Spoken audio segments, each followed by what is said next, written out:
What up, and welcome to Just Be Humans, the definitive podcast for business leaders who have grown their businesses through relationships and are looking to digital marketing to scale. I'm your host, Danny Marawinski, and in today's episode, we're going to actually talk about an industry in specific, and that industry is the government contracting industry. Now, for those of you that aren't super familiar, everybody understands that there's businesses that do business with the government, right? So most of the time we think of like the Lockheed Martins, the Raytheons, the Boeings of the world. But I just want to first make a note for all of you that are tuning in that may not be a part of that industry to understand the overall impact that industry has. You see, the government contracting industry is literally, they're responsible for building America. So the government is the largest consumer of goods in the world, the US government, that is. And the government contracting industry services the government. So the government says, hey, we need pens. They issue out an RFP. RFP goes out, and the government contractors, that goes to the general public. Even you could bid on that if you really wanted to. You probably wouldn't get it, but you get the idea. Then companies respond back through the way of a proposal, and then they win the bid and they go deliver pens. Okay, so that's a very simple idea. But here's the truth of it. It might be the most powerful industry in the entire world. If you consider America and the US as being one of the top superpowers in the world, the industry that services it and actually builds the technology that the military uses, builds the infrastructure for everything from the electric grid, utilities, agriculture, you name it. As a matter of fact, all of you have seen all the sorts of political divide and everything else in social media right now. The government contracting industry is actually involved with making action to build towards something or building on one of the different agencies. Okay, so that's the first thing to note. For those of you that are in the government contracting industry, well, you guys already understand this shared sense of purpose. And the reason why I talk about this is my background. I haphazardly fell into the government contracting industry. It wasn't by choice, if you will. It just happened to happen that way. I had an opportunity. It was a past digital marketing company that I did some great work. And then that opened up the door where I then became a CMO for a tech company that serviced the government contracting industry. I got to know a lot of folks that way. And as I understood the industry, I got to tell you, like, even just from a marketer's standpoint, I felt like I was doing something positive every single day, because I knew that if I could help these companies that were, all of them that I worked with were excellent companies, win work with the government, they're actually shaping the future of America. Pretty wild to think about, right?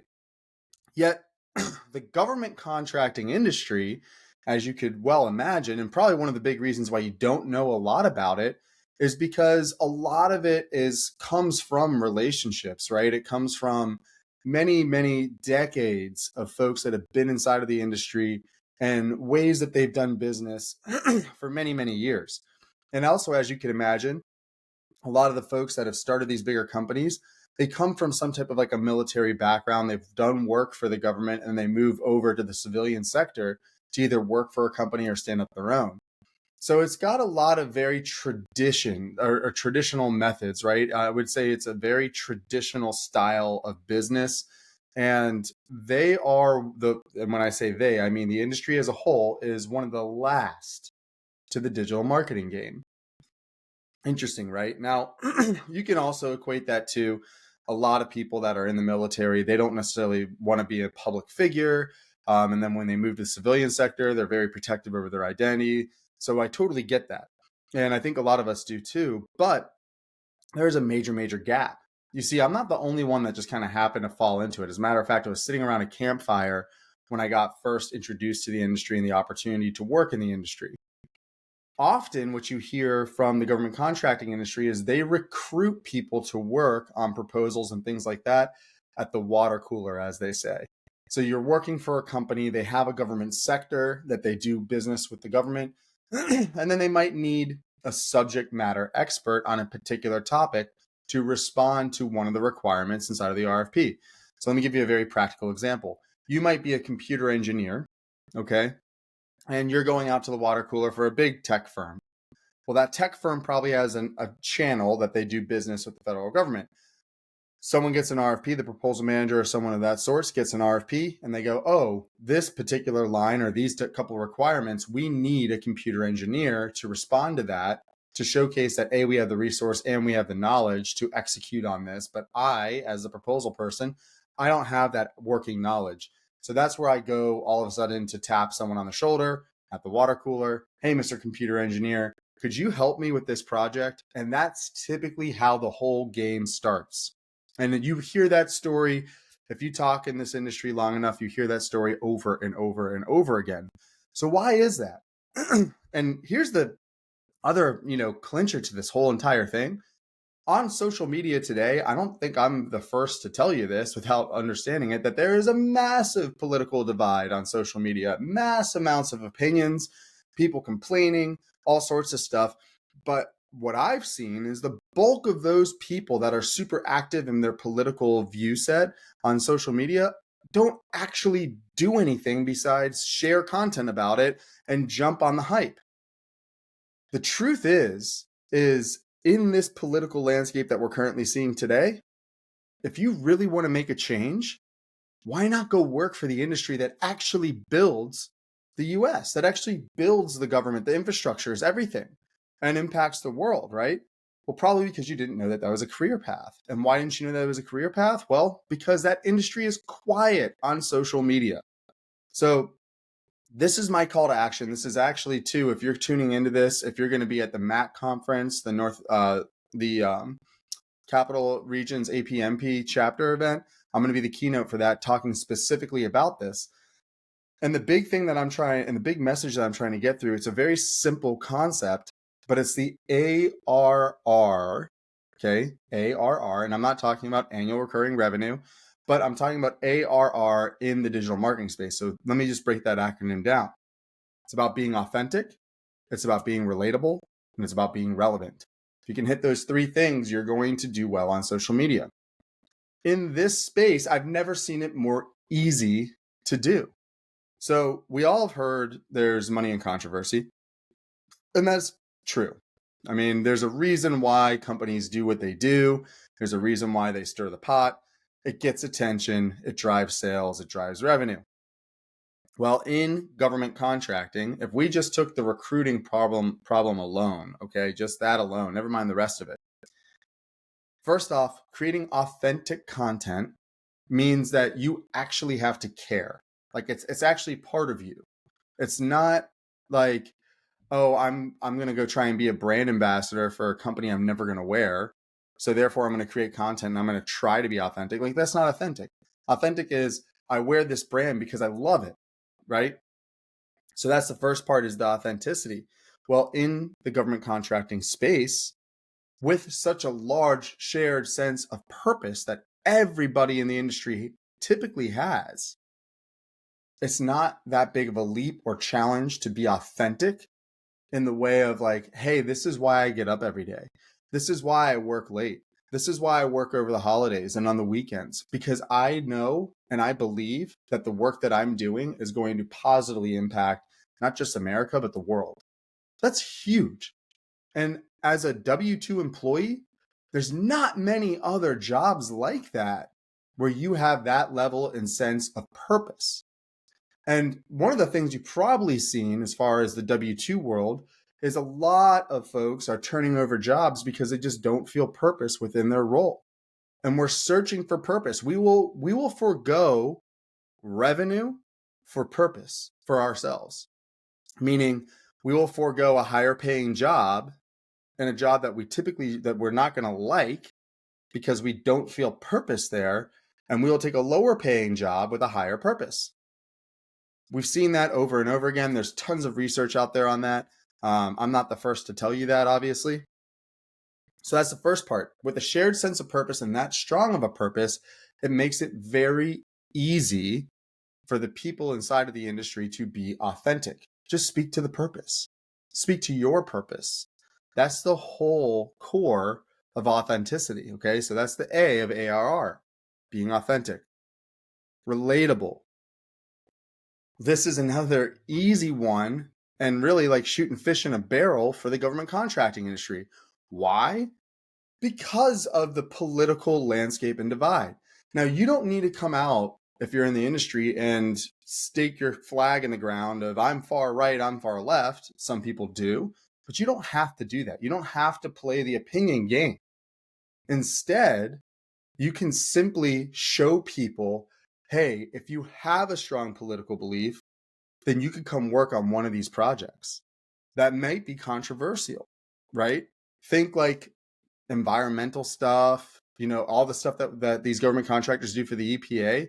There's all sorts of different jobs that you can do that actually impact one way or the other. You could go work for a gas company and an oil company. You could go work for a green company. You could go do it. You could go work in agricultural. There's all sorts of different things. You could be in data.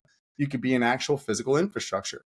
So the point there is that being able to relate to the greater audience should be fairly simple if you do it in such a way that's authentic, like I talked about, and then B, presenting opportunities for those who are loud on the social platforms with strong political opinion. And guess what?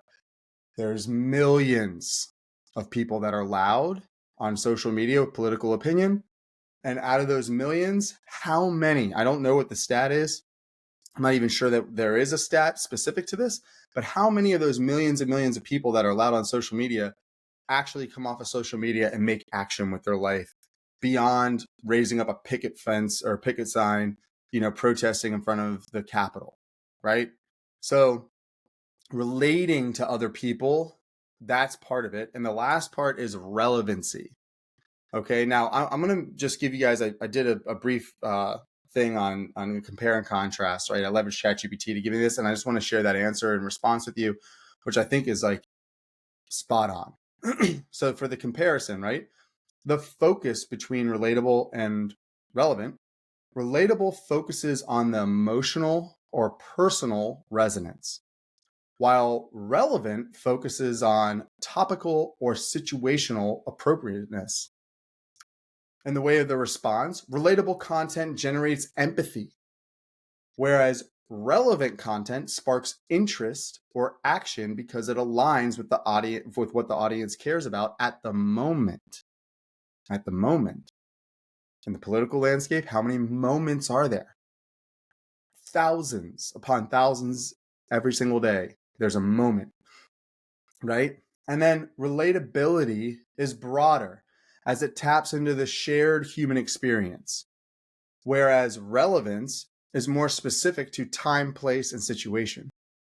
So let's break this down. If I am in the space, I have a very strong sense of purpose. The work that I'm doing is impacting the US and impacting the world. If my company wins this big bid, we can build this thing, and this thing's going to exponentially grow the US, which is exponentially going to grow the world. Okay, so there's the authenticity purpose side of it. From the relevant side of it, whatever that project is, what's the buzz? What are the opinions? Where are the opinions on the far right and the far left coming from?